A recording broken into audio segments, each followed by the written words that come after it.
The Watership Down podcast is intended for listeners who are familiar with the plot. There will be spoilers. This episode is scripted, narrated, recorded and edited by Newell Fisher.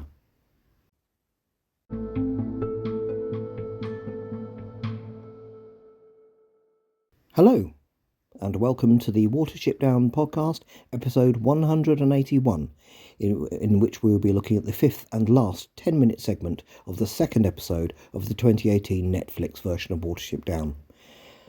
Just a couple of things to mention about last week's episode first. Outlaw member Sean Higgins has pointed out in the YouTube comments that in this version, Holly and his companions have used no trickery to get away from Ephrafa. They just ran for it, which is an unfortunate departure from the original. Then again, in this version of Ephrafa, the Watership Down rabbits don't get the opportunity to disappear into the general population that they do in the book.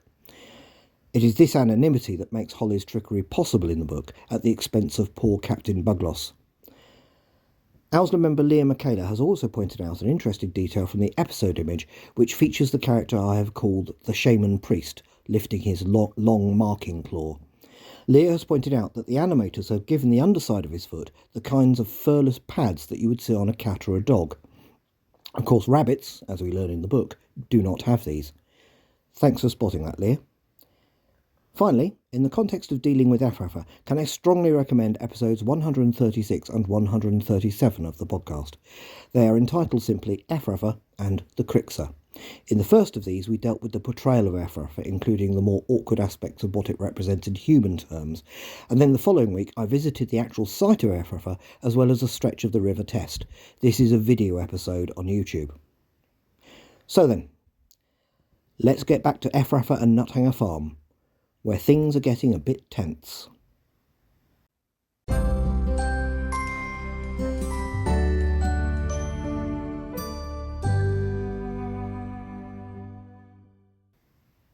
Netflix miniseries Episode 2 Part 5 The Lights.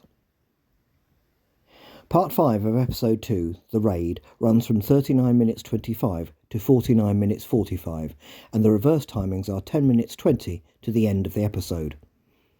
The equivalent chapters from the book are Chapter 25, The Raid, and 27, You Can't Imagine It Unless You've Been There. This is one of the most sudden transitions between the 10-minute segments that we've been using to look at the Netflix version of Watership Down. In fact, I found it quite difficult to decide where to place the start of this segment. We have just seen Holly, Blackberry and Bluebell begin to make their break from Ephrafa. And now suddenly we are back in the farmhouse of Nuthanger Farm. Our last view of Hazel and the hutch rabbits was in the conservatory, where they had all looked in the direction Hazel had arrived from and gasped in fear. Now we find out why, as the beginning of Holly et al.'s escape run jump cuts to the farm cat bowling Hazel over in the same left to right direction. Hazel, bending like a reed in the wind and kicking the cat over him, makes it just end up on the other side of the group, with them now having easy access to the direction of escape. It turns to face him again, hissing. It menaces Hazel and attacks, but they all just dodge around it and make a run for it, though bizarrely back in the original direction they were in. Hazel seems to be gambling on being able to hide among vegetable boxes, though there isn't much cover. In any case, they are saved by the sudden arrival of Bigwig, who violently barges the cat out of the way. Hazel is relieved, but Bigwig just says he couldn't have all the fun. Looking at the cat, Bigwig taunts it that it isn't so tough when backed into a corner. And in this version of Watership Down, the cat has nothing to say in return. We see Fiver arrive by Bigwig's side. The cat responds to Bigwig in true cat fashion by jumping up high, first onto some boxes, then onto some wooden filing drawers, and finally onto a shelf, on which stands a ceramic jug, which wobbles as the cat lands. The tense music is rising. Fiver looks up. He recognises the jug from his recent vision and says, "Oh no." The cat looks at the jug, then at the rabbits. Twice. Hazel realises what's going to happen and tells them all to run. The cat tips the jug off the shelf with its tail. It smashes loudly on the floor. Fiver is still frozen in place, recognising the smashed jug from his recent vision, in which he saw it fall in reverse and repair itself, just before he saw a floating shotgun firing. We hear the farmer's wife loudly shouting, asking the farmer what he's done now. In the Netflix subtitles it says she shouts "Puss," but to my ears it is clearly Tom. Instantly, we hear the human shout in horror as she sees rabbits running through her house. We never see the humans' faces, and here we just see her feet as she screams at Lucy that her rabbits have got out. As they run past the fireplace into the kitchen, we see the humans scoop up one of the does, saying, "Gotcha." We get a brief glimpse of how the farmer's wife is dressed, very much in the floral prints including pinafore of a working-class middle-aged housewife of the mid-20th century. The best-known popular example of this kind of dress would be the character Nora Batty from the classic BBC comedy serial Last of the Summer Wine. Not a woman to be messed with. Running through the house blindly now, in a way that is well suited to the labyrinths theme of last week's episode, we hear Clover shout to head up here. She is more familiar with the house, I suppose, but how is heading upstairs a good plan? The rabbits are pursued upstairs by the cat, who nearly gets Fiver. The farmer's wife is shouting about them going upstairs. Apparently, she's only recently had it decorated. We now switch to the escape of Holly and co from Ephrafa. They begin running along a dry drainage ditch with the Ephraffans in pursuit along the bank to one side. As they pass through one of the culverts or pipes that allows tracks to cross the ditch, two Ephraffans block their way, but they just barge past them violently. The next culvert is blocked by a metal grill. In the distance we can see an embankment. They jump out of the ditch. Back to Nothanger. The rabbits enter an upstairs bedroom. Judging from the toy on the bed, this is Lucy's bedroom. There is an open window. Jumping up to it, Hazel realises they are directly over the conservatory. Clover warns him as the cat enters the room. All the rabbits are using the bed to get to the window ledge. Bigwig makes sure he is last as the cat approaches, growling. He knows the cat fears him. All the others are on the window ledge, nervously trying to decide whether to jump on to the slanted glass conservatory roof. Fiver makes the first jump. Back to Ephrafa. Blackberry is saying he can't run fast enough as they begin climbing the embankment. Holly tells him they are nearly there. Nearly where? What is the plan here? All three reach the top. But this is not the railway embankment, and how would Holly have known about that anyway? As they look ahead, we can now see the railway embankment in the distance. Bluebell says there is no end to this place, but what does that actually mean? Isn't the plan to outrun the Ephraffans? And then they hear a voice behind them. It is Vervain. He tells them they have made a grave error. Just then, he is knocked over by another rabbit. It is Heisenthal. She tells them to run as she briefly manages to hold Vervain down. They do, just as he gets the better of her.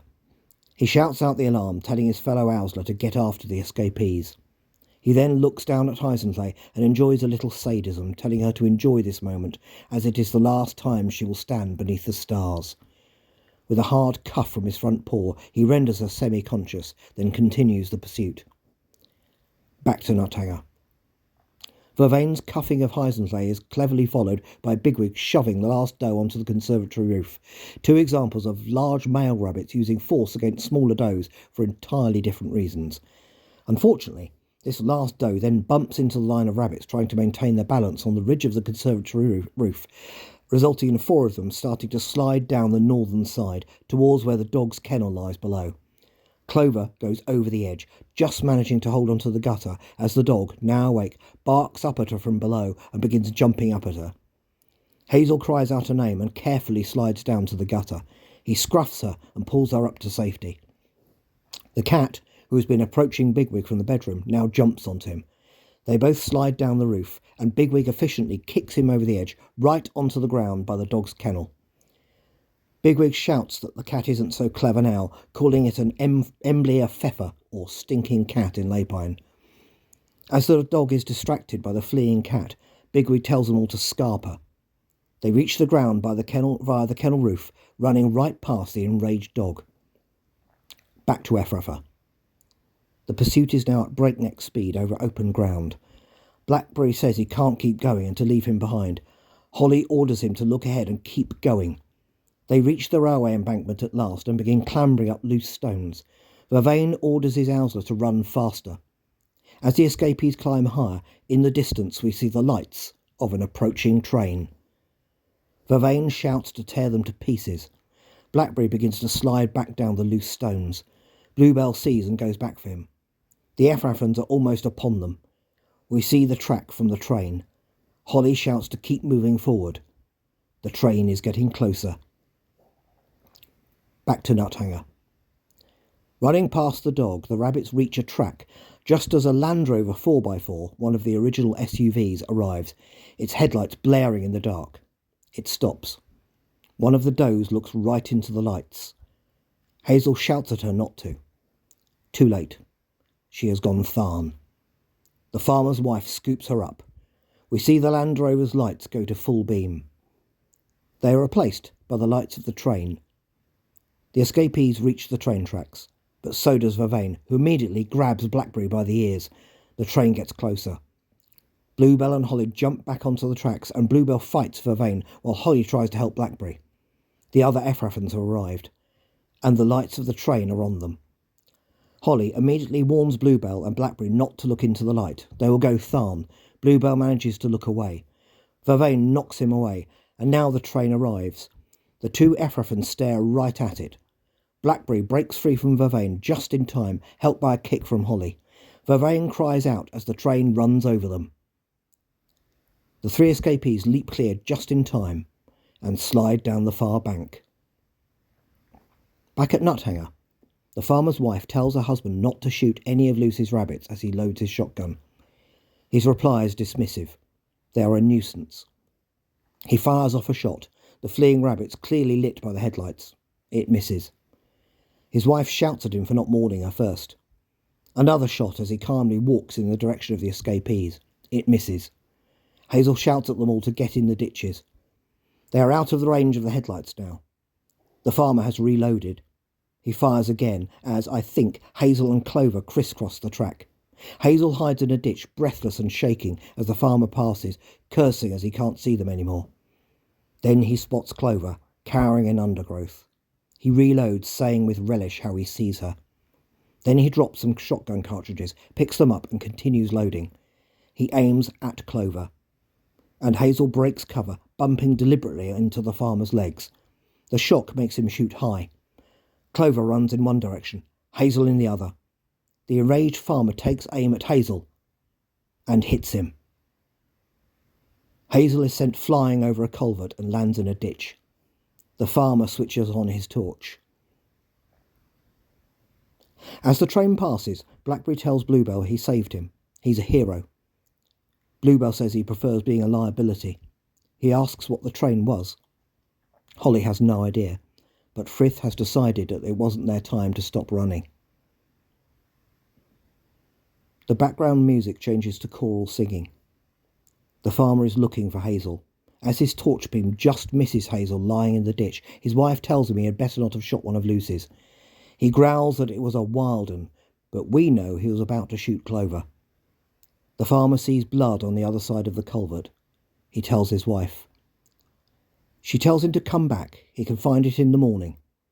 The farmer returns to his fruit-do-do. The choral music ends. Nearby, the rabbits gather. Bigwig says they have searched for Hazel everywhere. Clover says she is going back to look again.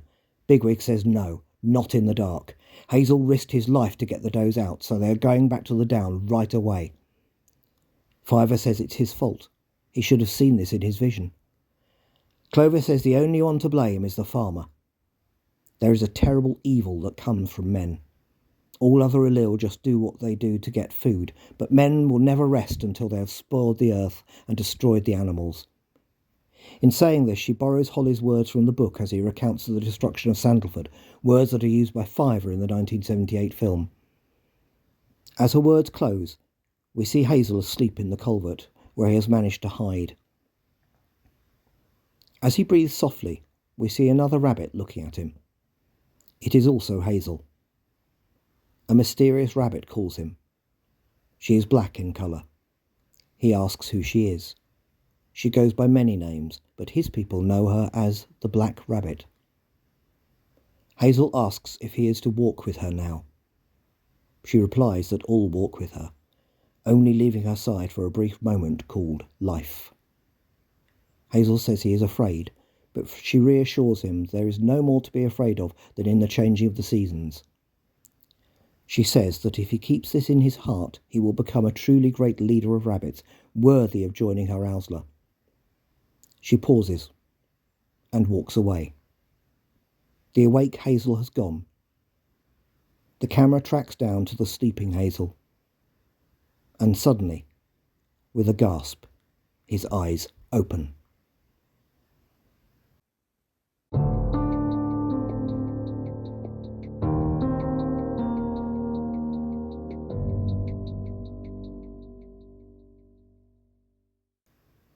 Comparison with the book. So ends the second episode of this miniseries. We are halfway through and Hazel is injured and has not yet been found. This actually coincides with the book very closely, where the end of chapter 25, The Raid, portrays the despair of realising Hazel has been shot with the arrival of Holly's party back on the Down. This is an action-filled segment in which, despite no trickery having been used by Holly to escape Ephrata, the portrayal of the pursuit to the Iron Road is very exciting, the only deviations from the book being Heisenflei's intervention as well as Vervaine's involvement in the pursuit. And I have to question how a confined doe with little chance to run would manage to keep up with such a pursuit by trained owsler. In the book, it is Captain Charlock who leads the pursuit of Holly's group, and we learn of his death on the Iron Road in chapter 34, General Woundwort. Here, Vervaine is apparently the one who meets his end on the Iron Road, avoiding his later terrifying encounter with Fiver in the honeycomb at the siege of Watership Down. The pursuit by the cat through the farmhouse remains an entertaining and unrealistic deviation from the original story. However, once outside, the attempt to escape the farmer's shotgun is well portrayed, though with Hazel running into the farmer's leg rather than just running in plain sight to distract him. You do, though, get a real sense of how narrow Hazel's escape is. In the book, Hazel's foolhardy raid on Nuthanger Farm frees 2 does, Clover and Haystack, as well as the buck Boxwood, while the buck Laurel has to be left behind.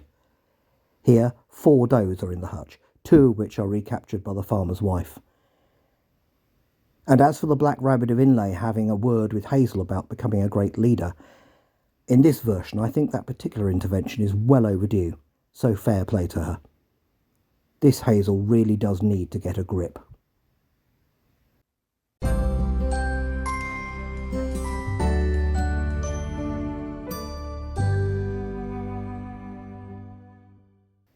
Next time, having reached the halfway point in the Netflix miniseries, we take a 1-episode break to search for the Beanfield.